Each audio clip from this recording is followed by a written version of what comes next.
요한복음 17장 20절에서 26절까지의 말씀을 제가 봉독하겠습니다. 내가 비옵는 것은 이 사람들만 위함이 아니요 또 그들의 말로 말미암아 나를 믿는 사람들도 위함이니 아버지여, 아버지께서 내 안에 내가 아버지 안에 있는 것 같이 그들도 다 하나가 되어 우리 안에 있게 하사 세상으로 아버지께서 나를 보내신 것을 믿게 하옵소서. 내게 주신 영광을 내가 그들에게 주었사오니 이는 우리가 하나가 된 것 같이 그들도 하나가 되게 하려 함이니이다. 곧 내가 그들 안에 있고 아버지께서 내 안에 계시어 그들로 온전함을 이루어 하나가 되게 하려 함은 아버지께서 나를 보내신 것과 또 나를 사랑하심 같이 그들도 사랑하신 것을 세상으로 알게 하려 함이로소이다. 아버지여, 내게 주신 자도 나 있는 곳에 나와 함께 있어 아버지께서 창세전부터 나를 사랑하심으로 내게 주신 나의 영광을 그들로 보게 하시기를 원하옵나이다. 의로우신 아버지여, 세상이 아버지를 알지 못하여도 나는 아버지를 알았사옵고 그들도 아버지께서 나를 보내신 줄 알았사옵나이다. 내가 아버지의 이름을 그들에게 알게 하였고 또 알게 하리니 이는 나를 사랑하신 사랑이 그들 안에 있고 나도 그들 안에 있게 하려 함이니이다. 아멘. 이 말씀은 살아계신 하나님의 말씀입니다. 하나님께 감사드립니다. 오늘 본문은 예수님께서 십자가 순환을 받기 하루 전날에 마가의 다락방에서 최후의 만찬을 베푸신 후 이제 눈을 들어 하늘을 우러러보시며 하시는 기도의 일부입니다. 특히 오늘 요한복음에 기록된 예수님의 이 중보 기도는 공관복음에서 기록한 것처럼 인간적인 고뇌에 겨워 드리는 기도 대신에 하나님께 영광을 돌리고 기쁨과 승리의 내용이 담긴 중보 기도입니다. 그리고 모든 사람을 품는 대제사장적 기도이다, 이렇게 말할 수 있습니다. 중보 기도의 내용은 모든 시대의 교회 구성원이 일치와 연합해야 한다는 내용입니다. 시간과 공간을 초월하여서 예수를 주로 고백하는 사람들은 같은 공동체입니다. 그래서 일치와 연합을 해야 합니다. 한 분 하나님을 믿고 예수 그리스도의 십자가 사랑으로 구원을 받았기 때문입니다. 예수의 가치로 살아가는 자들이기 때문에 일치와 연합은 필수이고 당연한 이야기입니다. 그래서 뜻과 목적에 있어서 일치가 되어야 하고 또 함께 해야 한다, 이렇게 예수님이 말씀하고 있는 겁니다. 예수님께서 이렇게 말씀하시는 것은 예수님도 하나님의 뜻을 따르고 그 가치를 위해 이 땅에 오셔서 우리를 위하시기 때문에 우리도 지체로서 예수님을 따라야 한다, 이렇게 말씀하고 있는 거죠. 그러니까 예수님이 나는 모르겠고 너희만 잘해라, 이렇게 말씀하신 것이 아니라 나도 그렇게 하니 너희도 그렇게 해라, 이렇게 말씀하고 있는 거죠. 그래서 그리스도인들의 삶의 가치와 목적을 통해 예수님의 사랑이 드러나야 하는 겁니다.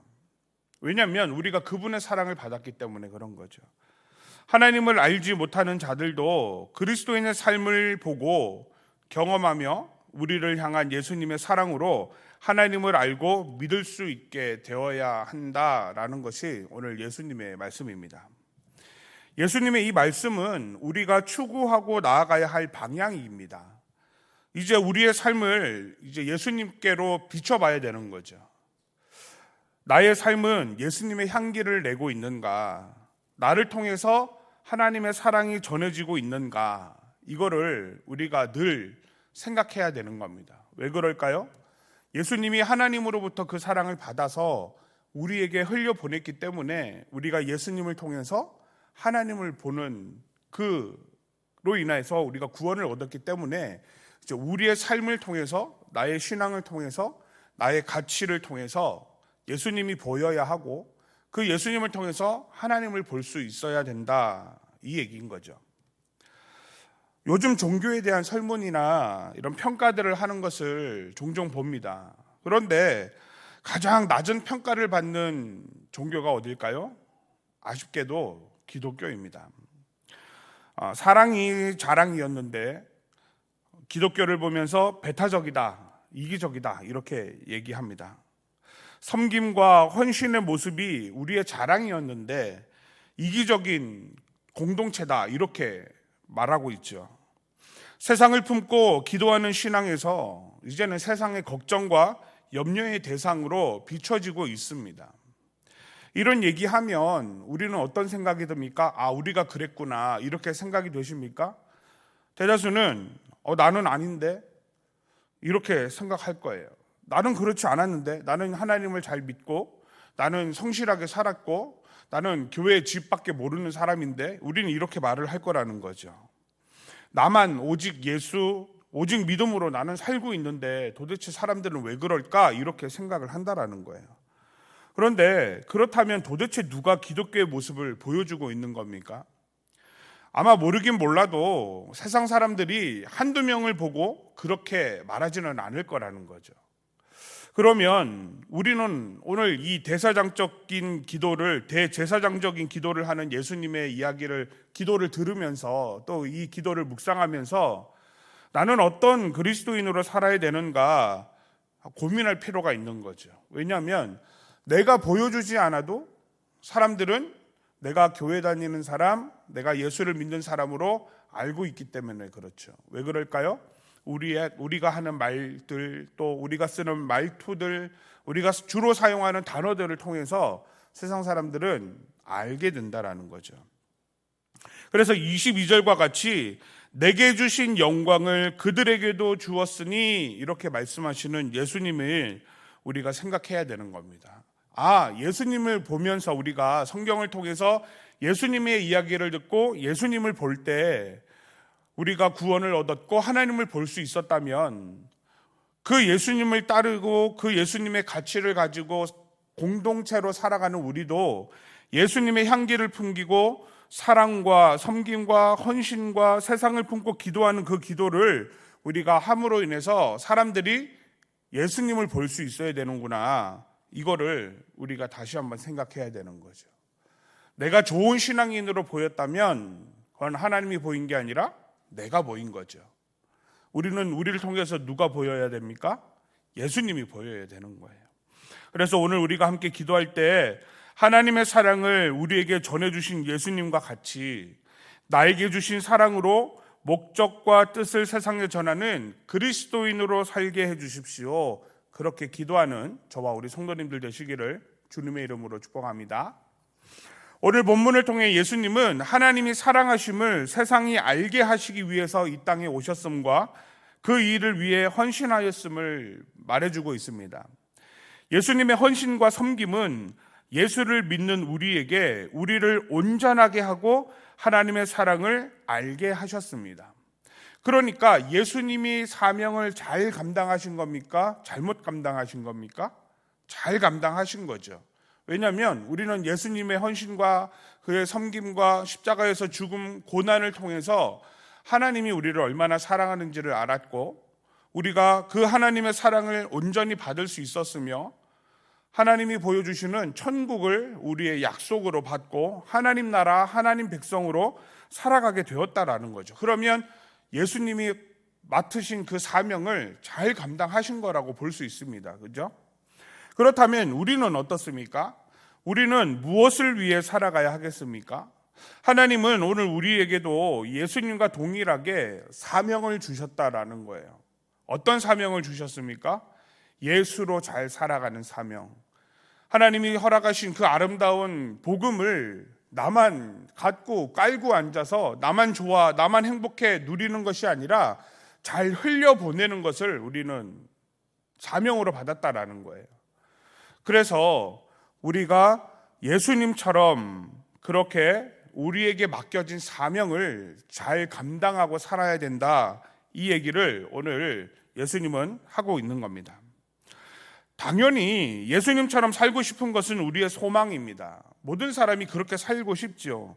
그런데 그렇지 못할 때가 더 많지 않습니까? 우리의 연약함도 있고 나의 부족함도 있고 살다 보니 또 우리의 여러 가지 이유와 형편으로 처지로 인해서 그렇게 못 살 때가 있어요. 그래서 오늘 본문 24절 상반절에는 이렇게 기도하시는 거예요. 아버지여, 내게 주신 자도 나 있는 곳에 나와 함께 있어, 이렇게 말씀하시는 거죠. 이것은 우리가 예수님과 함께 있어야 된다라는 것을 말씀하고 있는 거예요. 왜 그렇습니까? 예수님과 동행하는 삶을 우리가 살아야 하는 거죠. 물이 흘러가지 않는 곳에는 고여 있게 되죠. 그러면 어떻게 됩니까? 부패하게 되는 거예요. 거기에 특별히 부패할 게 없어 보이지만 물이 고여만 있으면 부패하게 되는 겁니다. 아무리 큰 곳이라도. 그런데 물이 흘러 지나가면 어떻게 됩니까? 부패하지 않습니다. 새로운 물들이 공급되고 있던 물이 흘러가기 때문에 그렇죠. 그래서 우리도 우리에게 맡기신 사명을 감당하기 위해서는 고여 있으면 안 되는 거예요. 어떻게 해야 됩니까?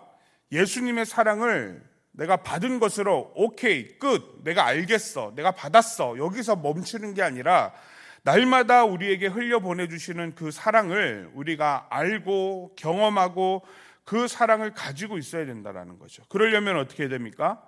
예수님께 꼭 붙어 있어야 되는 거예요. 그래서 오늘 예수님이 있는 곳에 함께 있게 해달라 이렇게 얘기하시고 기도하고 있는 거죠. 예수님과 동행하는 삶을 우리가 살아야지 우리에게 맡기신 사명이 무엇인지 잊어버리지 않고 예수님과 함께하고 같이 하게 되는 겁니다. 그러므로 오늘 우리가 기도할 때 모든 것을 주님과 동행하는 믿음 주시라고 기도할 수 있기를 바랍니다. 좋은 것은 함께하고 나쁜 것은 그냥 제가 감당할게요. 우리 속으로 이렇게 생각할 수 있지만 불편하고 나쁜 것은 아닌 척하고 모른 척하고 은근슬쩍 넘어가기를 바라지 않는다라는 거예요. 언제도 하나님은 함께 하시기를 원하십니까? 하나님은 우리가 좋을 때도 함께 하기를 원하시고 우리가 힘들고 불편하고 어렵고 애매하고 이럴 때도 우리가 예수님과 함께 하기를 원하시는 거예요. 왜냐하면 그때 우리의 약함이 드러나기 때문이죠. 그래서 모든 순간 우리는 죄악으로 돌아가지 않도록 내가 그럴 줄 알았어, 해봤더니 안 되네, 이렇게 생각하지 않도록 끊임없이 예수님의 사랑을 공급받아야 되고 그 주님과 동행할 수 있어야 된다는 거죠. 그래서 오늘 기도하실 때는 내 모든 상황과 형편을 아시는 주님과 좋을 때도 같이 하고 안 좋을 때도 같이 하고 나쁠 때도 같이 할 수 있는 믿음 주십시오. 그렇게 기도하는 저와 우리 성도님들 되시기를 바랍니다. 마지막으로 24절 후반절에 내게 주신 나의 영광을 그들로 보게 하시기를 원하옵나이다 이렇게 말하고 있습니다. 세상은 알 수 없는 하나님을 예수님을 통해서 함께 보기를 원하신다라는 거예요. 이건 무엇을 의미하겠습니까? 끝까지 함께 하기를 원하신다라는 거예요. 언제까지요? 끝까지. 우리에게 끝은 어디입니까? 우리는 모르겠어요. 그죠? 내일이 될 수도 있고 내일 모레가 될 수도 있고 한 10년 후 아니면 20년 후 그거 우리는 알지 못합니다. 그러나 우리는 끝까지 주님과 함께 해야 하는 겁니다. 우리가 기도하다 보면 어떤 마음이 듭니까? 이미 이렇게까지 기도했는데 하나님 응답 안 하시면 이건 아닌가 보다. 네, 그럴 때가 많죠. 우리 하나님 참 짓궂으실 때가 있어요. 그죠? 빨리빨리 응답해 주시면 참 좋겠는데 안 해주시는 거예요. 특히 우리 믿음의 자녀들, 그 자녀의 자녀들을 위해서 하나님 다른 나쁜 것도 아니에요. 얘들이 하나님의 복음 가운데 살기를 원합니다. 구원받고 살기를 원합니다. 하나님 우리에게 그 재물의 복을 주시면 하나님 내가 하나님을 위해 열심히 일할 수 있는데 하나님 늘 이렇게 힘들고 아쉽게 하십니까? 풍성하게 주시면 제가 이거를 주님을 위해 쓰겠습니다. 이런 기도해도 주님 꼼짝도 안 하시잖아요. 답답하죠. 속상해요. 아니 내가 나를 위해서도 아니고 주님을 위해서인데 왜 이러실까? 네. 우리가 그렇게 기도할 때 있는데요. 그렇게 하다 보면 어떤 마음이 생겨요? 식어지는 거예요. 부모님이 뜯어 말려도 결혼하려고 할 때는 세상 모든 걸 다 포기하고 결혼하잖아요. 그죠? 그리고 몇 년이 지나면 식어집니까? 길게는 3년 지나면 어떻게 돼요? 부모님 말 들을 걸. 아유 언니가 말릴 때 내가 그 말을 들을 걸 이렇게 생각하잖아요. 3년밖에 안 되는 거예요. 그 뜨거운 사랑도. 우리의 신앙도 마찬가지라는 거예요. 예수님은 알고 계시는 거예요. 이거 얼마 안 가겠구나. 그러면 어떻게 되는 겁니까? 끝까지 갈 수 있도록 끊임없이 예수님을 통해서 하나님을 통해서 우리를 붙잡아 주시는 거예요. 그래서 우리의 신앙이 어디까지 가야 되는 거예요? 끝까지 가야 되는 거예요. 그래서 기도로 유명한 사람도 그런 얘기 하잖아요. 저는 그 말 듣고 처음에 저 뭔 말인가 했어요. 1만 번 기도 응답을 받은 사람한테 어떻게 그렇게 기도의 응답을 받았습니까? 하니까 뭐라 그럽니까? 들으실 때까지 기도한다라는 거예요. 이게 무슨 말이에요 이게? 근데요, 가만히 생각해 보면 성실하게 구하면 하나님이 외면하지 않으신다, 그 얘기를 하는 거잖아요. 오늘 이 새벽에도 우리가 그렇게 기도해야 될 줄을 믿습니다. 하나님과 끝까지 견디고 버티며 기도하는 것, 그렇게 하기 위해서 예수님이 이 땅에 오셨고 우리에게 그 사실을 알게 하셨다라는 거예요. 그래서 우리가 예수를 믿고 예수님과 함께 누리는 은혜가 있는 것을 기억하라고 말씀하고 있는 거예요. 지치고 피곤하고 힘든 때가 있지만 여전히 하나님이 우리를 주목하고 계시고 우리에게 관심을 갖고 계시고 우리의 기도를 듣고 있다라는 것을 얘기하고 있는 겁니다. 그래서 26절 후반전에 이렇게 말합니다. 나를 사랑하신 사랑이 그들 안에 있고 나도 그들 안에 있게 하려 함이니이다. 좌절하지 않고 절망하지 않을 수 있는 것은 예수님이 우리와 함께 하시고 계시고 하나님이 성령 하나님이 우리에게 오셔서 우리와 동행하고 계신다라는 사실입니다. 그래서 오늘 기도할 때 나에게 주신 하나님의 놀라운 사랑과 내 삶에 함께 하시는 예수님을 기억하면서 내 삶을 통해 역사하시고 일하시는 것을 신뢰하고 내가 주님을 꼭 붙들고 끝까지 살게 하여 주십시오, 그렇게 기도하여 날마다 주님의 은혜를 경험하는 저와 우리 성도님들 되시기를 주님의 이름으로 축복합니다. 기도하겠습니다. 사랑과 은혜로 우리를 품으시는 하나님 아버지, 오늘 말씀을 통해서 예수님이 나에게 사랑을 주신 목적과 뜻이 세상에 복음을 전하고 하나님의 사랑을 전하는 그리스도인이 되게 하심임을 알게 하시니 감사합니다. 내 삶을 통해 예수님의 향기가 나고 사랑과 섬김과 헌신을 통해 세상을 품고 기도하여 예수님을 따르는 그리스도인 되게 하여 주시옵소서. 주님과 동행하는 믿음 갖기를 소망합니다. 내 삶이 분주하고 다급하여 하나님을 잊고 살지 않도록 나를 도우시고 인도하여 주시옵소서. 그래서 주님을 따르고 동행하게 하여 주시옵소서. 예수님을 통해 나에게 하나님의 놀라운 사랑과 목적 있는 삶을 허락하신 줄 믿습니다. 주님을 묵상하며 주님의 사명을 감당하는 성도 되게 하시고 주어진 삶을 끝까지 주님과 함께하게 하여 주시옵소서.